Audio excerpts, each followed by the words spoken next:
Hello and welcome to the Grow Places podcast, where we explore the virtuous circle of people, growth and place. Brought to you by Grow Places and hosted by our founder, Tom Larson.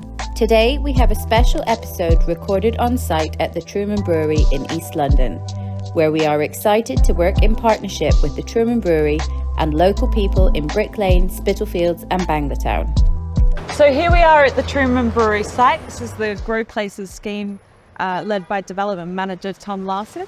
And I'm here with Chris and with Matt, architects, is that right? Yeah, that's correct. Chris, tell me a bit about where we are and what's happening and who you are. Well, we're on the corner of Quaker and Brick Lane. This is like a beating heart of this area in many ways. And you've got the Truman Brewery, which has long been established as a kind of centre of this area, crossing Brick Lane on both sides. So there's a big area of land and with many buildings. And a lot of these buildings have changed use over time. And it's really kind of exciting to be engaged with that process again, where we're looking at the building behind us, which is the boiler house, which started out in 1837 as a stable block, and then has changed to becoming a boiler house in the 1930s. And they added the hopper, which is the taller part of the building. And it's amazing how the character of that building has kind of been retained, but still is capable of adapting and changing. And we're in that next phase of that change. Fantastic. No. And Matt, you're an architect as well. Yes. How are you involved in this at all? So I am the project architect on this, working with Chris, kind of managing it through and pushing it all, hopefully, towards a successful application. Fantastic. So everything hinges on you and your design A little bit. area. Wow. It's a team effort, but yeah. Of course. Okay, so talk to me. I don't know anything about this building. What's it going to do once you've redesigned it, or are you knocking it down and starting it again? So it is an exhibition centre at the moment. That's what it's used for. It's flexible. So they have sales, they have exhibitions, they have shows, they have things to tour. And the aim of our work is to make sure that kind of flexibility remains and stays, but it works better. That's what we're trying to do. So we're trying to use the space behind the boiler house to create all the ancillary spaces that you need to make the boiler house function properly and really well, and just guarantee it as part of Brick Lane. Because as Chris said, it is the heart of this bit of Brick Lane. So what kind of use will it have after will it retain exhibition space? Yeah, so we've designed it so that it's going to have three key spaces in it, one being the boiler house, another being a new room that is 150 square metres, and then at the top we're going to reuse that hopper. So it's three different types of spaces that use for all different types of events. And because it's flexible, it's designed that someone could take the whole building and use it as a gallery, or three different people could do three different things at once and it would all work fine. So flexibility is where it needs to be. Okay, fantastic. But it's true to say it's really specific in the way it's responded to the brief. Yeah. In that, you've got a building which is partially blind in many ways. It doesn't have regular pattern of windows necessarily, because it is an exhibition building and it is what it is. It's kind of responding to the brief and it's what it needs to be. Okay. And how does your design sort of influence what else is happening in the area, or is it sort of influencing anything else? Is there any sort of porousness that comes into the design at all, or is it more contained to that one building? Well, it is accessible from many different parts. So it'd be accessible from Brick Lane, be accessible from, as Matt describes, there are three elements to it. So each element can be independently accessed. So it animates those areas around all of those different sides of the building. And I mean, as you can hear, there's a lot of traffic, a lot of activity here today. So access is obviously going to be really important, but also probably quite complicated or tricky. Is it a challenge? Actually, the way the building and the site is accessed at the moment is really easy and good. Oh, good. In a way that you can get trucks in off the street here. We'll go past that way later, but you can basically drive a truck in.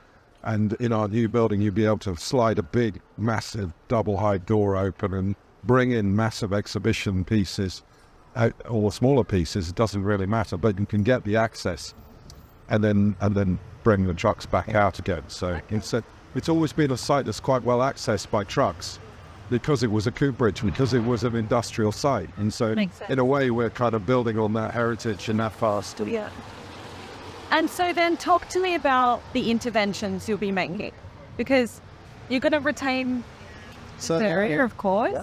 So how's it going to look and feel differently? So when you're walking up Brick Lane, it won't look or it won't feel different at all. The idea is that this is how the character of the area is. It's a beautiful old building, but it's a very, very robust building. Yeah. So things like the graffiti that you will see that changes constantly, we're not cleaning it off, we're not taking it back, we are leaving these facades. There are repair works that we'll do, but they'll be minimal, so it will look as it is because it's a big bone solid building. When it comes to internally, there's been a lot of things that have been done over the years, like a section of it has been quartered off, which is into a separate unit, that'll be taken out, so the main space opens up. There are lots and lots of buildings from the 1920s at the back that are toilet blocks, little walls, ancillary boiler houses, things like that. That will all be cleared out so that we can create ourselves a site to build our extension. But really the idea is that as you're walking up and down Brick Lane, this building will be as it is. But when you're inside the master plan as it evolves, it will be a focal point for one of the yards that is being created by the master plan architect. Okay. So it's got quite a difficult job to do in terms of it's got quite a lot to do internally, but it really is an internalised thing. On Brick Lane, it will still have its character. Okay.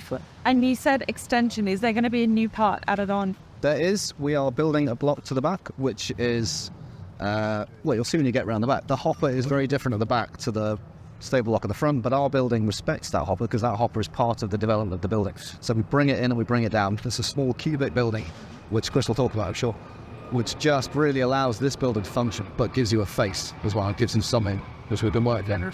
Yeah. I think that's one of the really unique things about this plot, actually.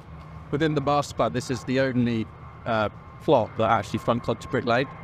And so as well as trying to enhance that aspect of Brick Lane, you'll see, maybe let's take a walk down and we can have a look. So you'll feel the difference in the environment, how this kind of noisy, vibrant environment changes to something very different, but also perception terms. Like a big part of this is to try and create new access points into the site, new points of reference for the local neighbourhood and community, and obviously strengthening what is already on Brick Lane. So why don't we take a wander down, Chris? Yeah, towards Allen Gardens. Yeah, let's great. take That's a stroll. great. Yeah. Find yourself.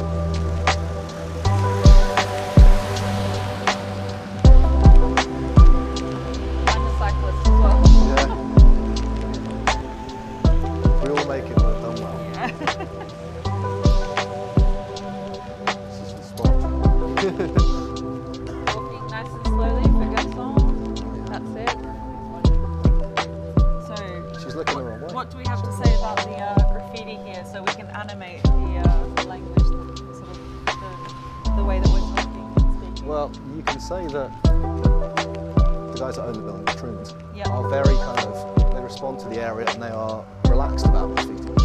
And so they allow things like, so there are deliberate pieces like you'll see on the door where someone has painted something, I can't remember what it is, and then there are stuff inside that you can see, but there's also much more organic stuff that is just allowed to happen. Oh yeah, you can see that there's sort of... Yeah, there are pieces that are deliberate and there are pieces that arrive, but every time we come and take photographs, it's different. So when we're trying to submit drawings of what the building actually looks like, it's quite a challenge. Update renders every time. Pretty much. Anyway, not all of it is successful, not all of it is great, but... Well, art is subjective. Exactly, it all changes so often. This is another interesting perspective from this Allen Gardens here, which is really metropolitan open land. It's just space left over after the war and the clearance of what were 2 up, 2 downs. And it's really been left pretty much like that since. Grass has grown, and there's some trees planted, but not much more. But it is a very popular space because there's so little green space here. So it's kind of like a new, this elevation that we'll see from a new master plan will become really important because it'll be kind of something which addresses it for once. How will it achieve that? Well, through its openings and its windows and the way that its massing and form kind of will address what is a big space. You know, it's a really big space here. And the connectivity of this entrance, and I think there's another one we've got planned here on the further on the right here, so that it'll be more porous. And I think that's something which is a really strong element of the master plan, that what was closed will become porous and people will be able to walk through and enjoy many different aspects of the plan. Yeah. So you'll be making changes to this wall here? Well, yeah, we're not the architect for this particular part of it. We're more for the boiler house. Okay. So the beauty of the master plan is it's all made up of different architects. That's right. And that's its strength. And that you'll get different characters as consequence for each of the buildings.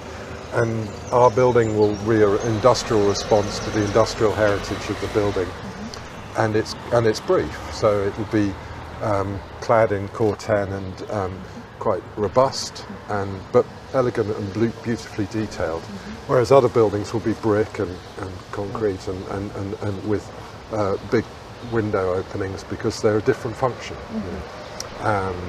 So I think it will be quite a change on this side, but in a very positive way. This area really needs that kind of positive change.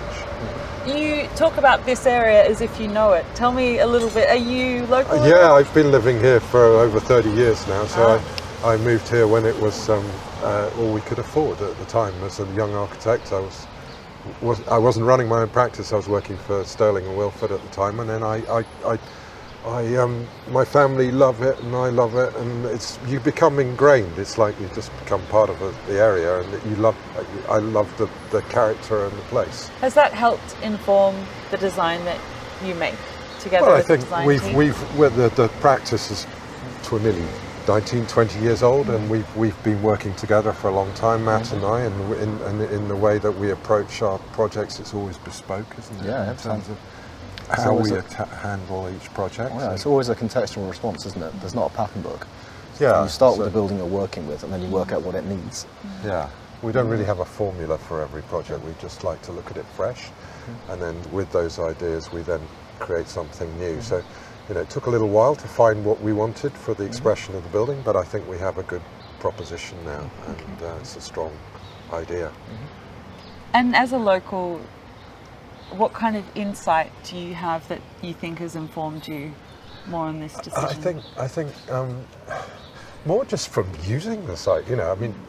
My kids are architects and artists, and my wife's a teacher. We absorb every weekend. We'll walk around and use the area, the markets, and here on this site, historically there's been this art car boot sale and all sorts of wonderful events that go on. And I think you gain it. It's just like sort of infusion. You kind of learn by being here, and it just becomes a part of your DNA and understanding of an area. But it's something we all love, and I think that's translated in the team's approach to the project as well. Yeah, it definitely feels like a local community around here. Yes. You can feel already, we've walked about 100 metres, and people listening will be able to feel the difference in the dynamic. You can hear birds chirping now instead of angry horns on Brick Lane. It's incredible, isn't it? And that sort of that vibrancy and vitality of the neighbourhood, like it does, be a great place to live. I've enjoyed spending more time here over the past couple of years and just trying to get under the skin of it a little bit. But what are the things that you really feel like are maybe the strengths that can be preserved and enhanced through the scheme, and also what are the things that are challenges, things that would a scheme that be really successful will actually try to kind of help along, really? Yeah, I think a use of natural materials like brick is inevitable. I think that's something which is really appropriate, but it doesn't necessarily have to always be the same kind of brick. It can be something which is warmer and of a different colour. Things like the industrial metal window systems that are used on the existing building. I think those sort of palettes of material. London is largely brick, apart from the city, which is largely stone. But here it seems very appropriate to be using that material. Was that easy to source here? I mean, are you is locality, hyper-locality a factor in material choices in that sense? Well, I think we now get bricks all over the place now. Unfortunately in the UK we don't make many bricks of our own at the moment, but it's nice to be able to think that in the due course, when this construction starts, that we might be able to source those bricks in the UK here. But we've built projects locally not far away, 2 streets away, using Danish bricks, which are a lovely varied red colour, And those have been really successful in matching in on Fashion Street, for example, next to the Moorish Market, which is a listed building as well. So we contrasted. We use a red brick against the yellow bricks, and that looks really good, and it's very warm. So I think it's about thinking about the colour of material, choices of material in the immediate context and how that looks. Yeah, it's important. Yeah. And you talked about access before. What kind of challenges will there be with the design, with the redesign, to provide access or to get to where you need to go to? What are you having to handle and deal with the building in its current state or in its current design? So internally, you can't tell from the street, but internally the floor of that building is 1 metre above Brick Lane level. And you can kind of get a feel for it as you look at that ramp. It all goes up. So that's been something we've had to try and work out in terms of where does our entrance go and how do the spaces flow internally. Also, the back of the hopper, which we'll see later, has a beautiful 2-storey Crittall window, the full length of its facade. And what we really wanted was to be able to walk through one space into the next. So you had to get that level, which means we've had to work out how, through the landscape, to get up to the height that we need to get to make the building flow. But we've done that, I think. We've done it well. And we've looked at ways of doing it internally, but actually doing it externally is a much more natural way to do it, because you don't notice that you're going up that metre, which is really good. I mean, it's just contextual. You just have to work with it, really. Yeah. I mean, off Brick Lane, we're not going to change the entrances, so you still come in and then that section is lower and there are still ramps that get you up, but that will all stay. But from this side it will all feel much more natural, much more step-free. So. Okay. And you sort of spoke about, now, you've got a special word for the chimney. What's that called? The hopper, is it? No, so the hopper is the large building with the shoulder, which is in front of the chimney. So when the building was a boiler house, they had boilers at ground level in what is now the exhibition space, and that building, the top 2 stories of it, were a great big coal store. Okay. So it had conveyor belts that took coal up to where those doors are, drop them into the hopper, and then the hopper would have fed them into the boilers as it went. Okay. So when you get inside, you can still see the scallop shape of the hopper on the wall where the coal dust is, because it's just such a weird space to get to that no one has managed to, so it's all still there. And you'll retain all of that? Yeah, so that space is retained, and then we're going to reuse that space so it'll be usable by the public. At the moment it's just got M&E plant and ductwork in it because no one knew what to do with it. Okay. But because we're building our extension to the back, you can get people up to that level safely and easily, and then we can use that room. So that's part of the character of it. Where are you going to put all that plant? So some of it will go in the basement, some of it will go on the roof.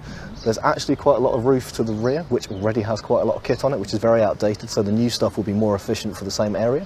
So it will all kind of work very well. And we're working with Arup to reduce our energy use, so therefore reducing the amount of kit that we need by doing things like insulating the building better and using more modern systems. And then there's talk of district systems, which are evolving. So heating systems. Yeah, so it will all kind of come together.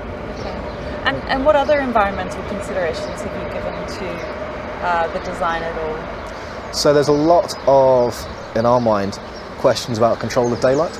Because the building needs to be flexible and because we don't know what's going into it, you don't want to create dark black boxes, but you do need to be aware that you need to be able to create dark black boxes. So questions of how we control the large opening that Chris was talking about, whether we have shutters across it or not, or whether you have something internal, whether the roof lights that exist need to have something in the glass that will allow them to go opaque, or whether they can have something underneath.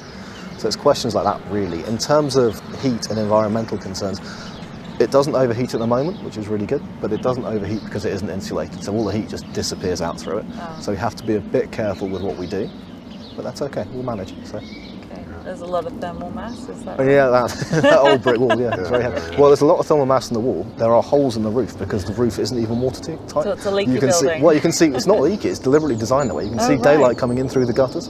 Oh, okay. So.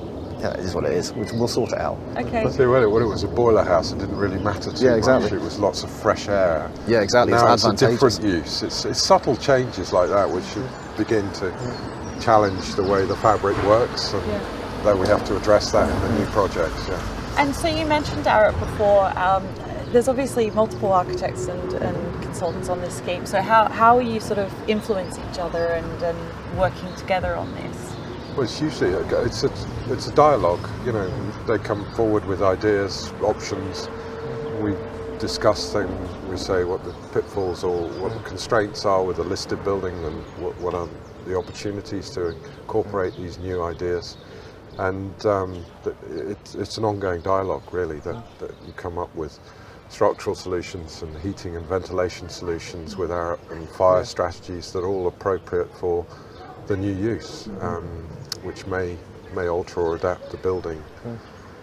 And in terms of the sort of aesthetic narrative that this building will have, is that going to be echoed anywhere else in any of the other buildings, or is each sort of component its own thing with its own sort of Dyson architect stamps? You know, how does it translate across the entire site? As a building, it is its own thing. Okay. It doesn't, because the other buildings are commercial and their offices above something at ground floor, they tend to have kind of a rhythm of windows and a lot of glazing and that kind of stuff, whereas ours doesn't have the same brief.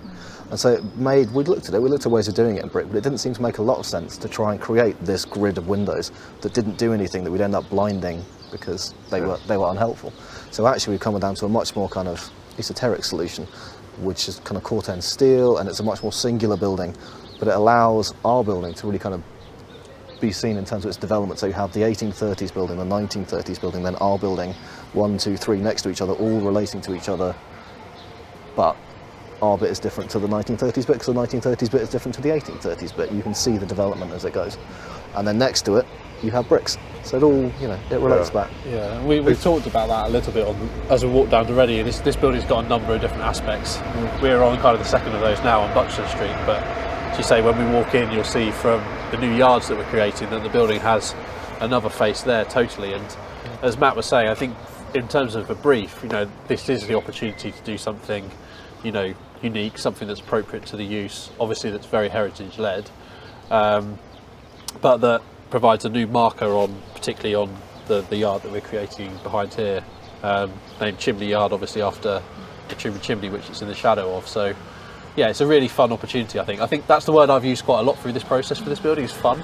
I think it does have that looseness, that fun to it, which befits the users and hopefully befits the kind of the vibrancy and vitality that not just this building but the whole scheme is going to bring. So that yes, there's areas of quiet, areas of calm, but also there's areas that are fun, that are vibrant, that are active throughout the day, the night, the week, and so that Chris and his daughter on the weekends can have something fun to do as well. It's about creating a destination, I think, as well. I mean, the buildings, like an exhibition buildings, are destinations. People will look it up online and go visit and make plans to go and see the area, and the knock-on effect for the rest of the area economically will also be good. Because of all the people using it and how the cafes and bars become more energised and all that. Really positive story, and it's already working. I mean, Truman are very successful at managing these sorts of spaces. The one on the old stable block on Commercial Street, for example, is a blind building as well. In many respects, it's hemmed in on all sides. There's only one entrance, and that has Van Gogh shows and all sorts of different digital displays. It doesn't need windows, it doesn't need daylight, and but it's a huge draw, and the benefit to the area is something really to be admired, and I think we'll have the same here. Yeah.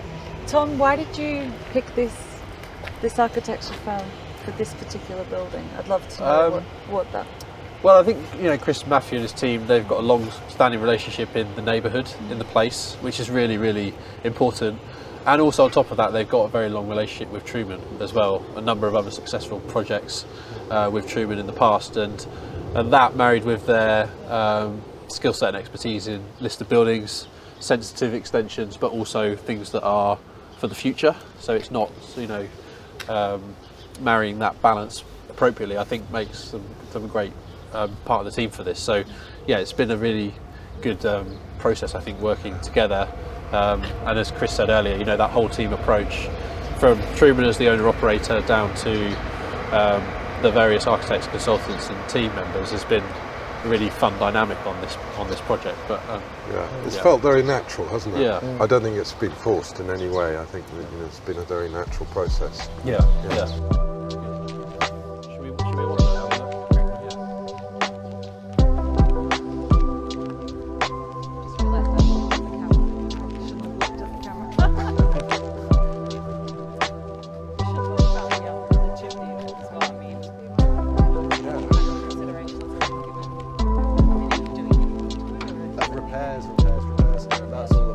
It hasn't got a practical function in our scheme. Although the services guys, the services guys were dead keen to use it to ventilate something. Oh right. It's ridiculous. You could have smoke.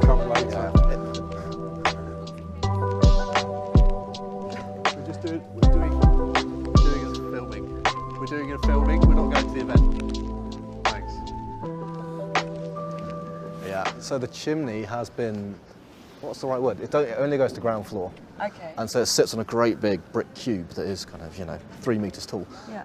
And all of our plants in the basement, and all of our plant is on this side of the building. Okay. So to try and use it would involve digging some sort of like Colditz tunnel underneath and up. And you're not going to do that? No, we're not going to do that. I mean, we entertained it, Okay. but we're not going to do it. Okay. But yeah, it just needs repair work. Sponsored climbing tricks. Yeah. And so talk to us about the repair work that it might need, because there are people who are really enthusiastic about bricks. And I mean, is it the bricks that need repair? Well, it'll need repointing, repointing, and it'll need bricks looked at locally, but until you get a scaffold up, you can't really tell what the full extent of it is. Okay. It looks to be in pretty good condition, and I think Truman have had someone up it relatively recently. They do look after it and maintain it and keep an eye on it. It's a machine-made brick, so it's quite glossy in its finish, you can tell. Yeah, But it's a very robust brick. Yeah. It's probably the mortar that needs attention more than anything from time to time. Fantastic. And so you mentioned that there would be a new component. Is that here, or is it out the back there? It's just where these little cabins are. Okay. This is where the new building will sit, and this entrance will remain largely where it is. It might be modified slightly, but basically it'll be there. And that defines the wall, and the big doors will be just in this area here. Yeah. So you'll be able to see how, trucks will be able to come in, and there could be a big bar that unloads stuff from the truck. If you had a big piece of art or object or something, you could bring it straight in, which is a real advantage for exhibition space, to be able to get big things in as well as small things. And Brick Lane is really congested, as we saw. To unload stuff in Brick Lane is just not really feasible. So it's a great opportunity to bring stuff in and unload stuff and bring it back out and take it away. And what about this area here? What's happening over here? Do you have any influence on the sort of the design through the ground and how that connects to the rest of the buildings? Yeah, I mean, we're looking at with Space Hub Design. They're doing all the landscape, aren't they? Yep. In terms of the way the surface will be treated, we'll be looking at that fresh and making a response that makes streets and squares effectively out of this big yard. So the spaces between the buildings are as important as the buildings themselves. The surfaces, the way they're handled, the activities will all become really interesting and will draw people through. Yeah. Fantastic. I'm sure they will talk about it themselves, but the master plan has been designed so that the passages that run through are scaled to the streets in the surrounding area. So the distance between our building and the building that's here is 7 meters, which is about the same as where our office is on Fashion Street. So it's not a kind of boulevard, it's a thing that you pass through. It's deliberately designed to be kind of small, because that is the character. Sort of push and pull, and is a very compact and then open. And the open spaces will focus on different views and have different characters. Like this one will be chimney yard, will focus on chimney, and other aspects will look at the cooperage, and there'll be sort of series of different characters created, which was very common. This area, when it was the time of the Huguenots, there were yards at the back, and there were backland developments of industry and spaces and workshops. So it's more of that character, which is just being layered in the 21st century in a sense. Fantastic. Yeah. Who were the Huguenots? Huguenots were the French settlers in the early 1720s and onwards, who were seeking refuge from France, where they were oppressed, and they came over, as have many generations of immigrants have come and arrived here in Spitalfields, and they were one of the first. They adapted the buildings and put up lofts, weavers' lofts, to be able to work as long as sunrise and sunset would allow them to do so. So that's the character of a lot of these. The Georgian houses have these big glazed attic stories, which you can see. So it's always been in that place of industry and change and movement of people and character. Yeah. And what's your hope for the result of this? What do you think about when you're, job done, pens down, everything's been delivered? When you walk through here in 10 years' time, what are you hoping to experience yourselves? So I'd like the building to have the character that it has today. I think one of the things that the master plan is getting right is it is acknowledging that this part of town is quite scruffy, and that is a really important part of it, because you get the vibrancy, you get the youth, you get excitement through the fact that nothing is perfect. We're not building the Royal Academy or an offshoot. It's not going to be a perfect building. It's going to be a building that people can kick around and use as they want. The room that we're creating that is 150 square meters, beautiful cube. If somebody wants to mess it up, that's fine. You just repaint it when it's finished. You want that kind of liveliness still to be part of the site. Like and that's something that's really hard to get in a Yeah. master plan, because often you get a thing that is perfect on day one and then it takes time to be inhabited. I don't think we want that. We want this to just keep on going as it is. And that's the plan. Obviously, this is a historic site full of really interesting materials. Talk to me about any material reuse that you're managing to achieve. Sure. So circular economy is something that's very important to us as a practice and to the master plan in general, because there are lots of buildings that have to come down. So there's a lot of material to reuse.